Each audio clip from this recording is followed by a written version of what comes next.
So continuing the rest of the story, you probably remember that Mrs. Debelak and I are trying to lay out all the important factors that underline the school, our motives, our intentions, to look at why we do what we do, and even to look at how we go about it.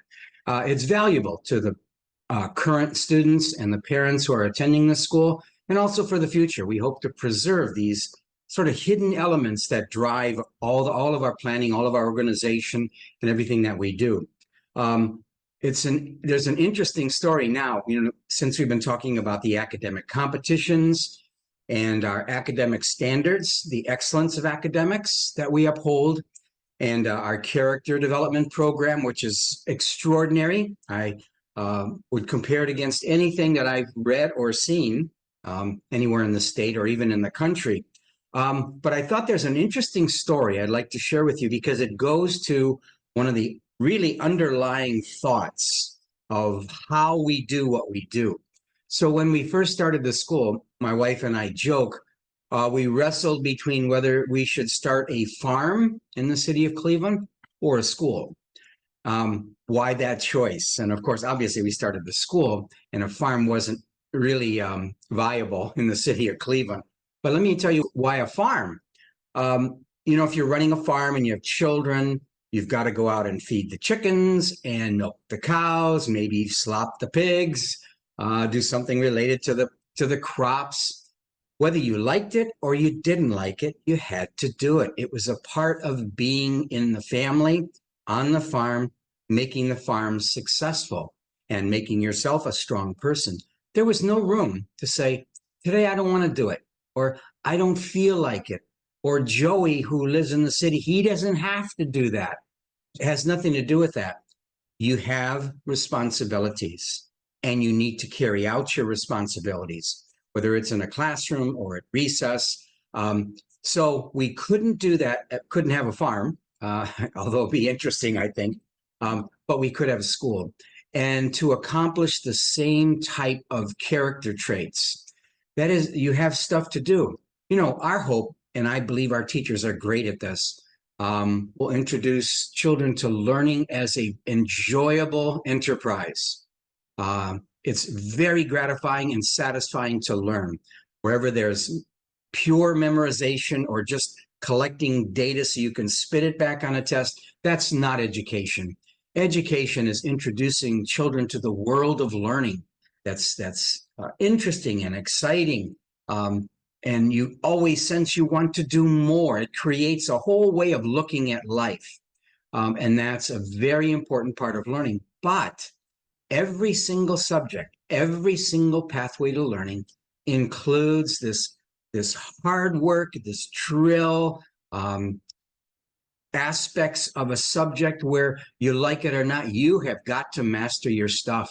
In math, you've got to learn your facts. I've heard so many excuses why you don't need to know your facts.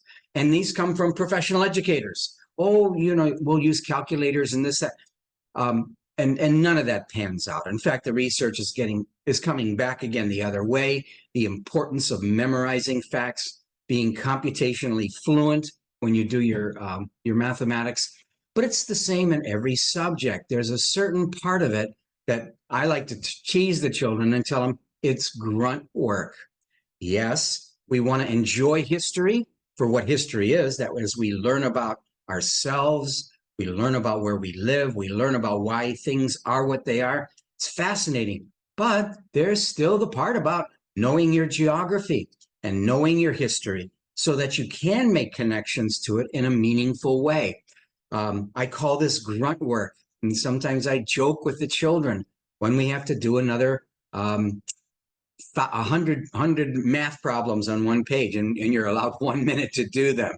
Let's get the grunting out of the way. I don't want to do this. Well, you know what, boys and girls? I don't want to teach this, but we have to. It's a part of learning. So underneath, this sort of rigor we have, the homework policy, the expectations, what's behind that is on the one hand, there's the joy of learning. And on the other hand, you have to feed the chickens. You have to milk the cows. You have to slop the pigs. You've got to do all that stuff whether you like it or you don't like it.